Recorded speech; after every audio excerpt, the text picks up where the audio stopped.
எல்லாரும் நல்லா இருக்கீங்களா? இன்னைக்கான பதிவு, திறமை என்பது கடவுளால் கொடுக்கப்பட்டது. அடக்கத்துடன் இருங்கள். கண்டிப்பா. ஒவ்வொரு மனிதனுக்கும் கடவுள் ஒவ்வொரு திறமைகள குடுத்துருப்பாரு.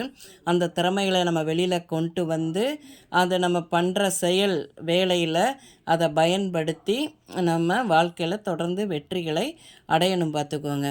நமக்கு திறமை இருக்குது, நம்ம தான் அந்த உலகத்தில எல்லாம் தெரிந்த மனிதன்னு சொல்லிட்டு, என்னைக்கும் அத நம்ம தலையில ஏத்திறக்கூடாதுங்க. அது தலையில அது ஏத்துனோம்னா, தலை பாரமாகி பல பிரச்சனைகள குடுத்துரும். அதனால எப்பயும் நம்ம எல்லா விஷயமும் தெரிந்தாலும், எதுவும் தெரியாதது போல இருந்து விடணும் பார்த்துக்கோங்க.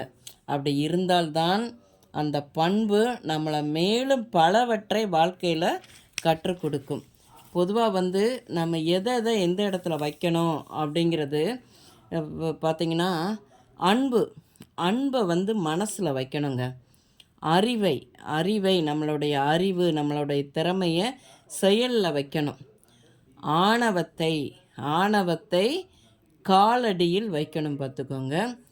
எப்பையும் நம்ம தலையில் வைக்கக்கூடியது தன்னம்பிக்கையை மட்டும்தாங்க நம்ம வைக்கணும். தலையில் ஏற்றணும், தலையில் வைக்கணும். தன்னம்பிக்கையை மட்டும் நம்ம வைத்தால் அனைத்தும் நம்ம வாழ்க்கையில் வெற்றியாகும் பார்த்துக்கோங்க. எப்பையும் நமக்கு தான் எல்லாம் தெரியுங்கிற ஒரு ஆணவத்தை நம்ம அகம்பாவத்தை தலையில் ஏற்றிடவே கூடாது பார்த்துக்கோங்க. இந்த பதிவு உங்களுக்கு பிடிச்சிருந்தால் பார்வதி வீட்டு சமையலுக்கு ஆதரவு கொடுங்க. ஓம் சாய்ராம்.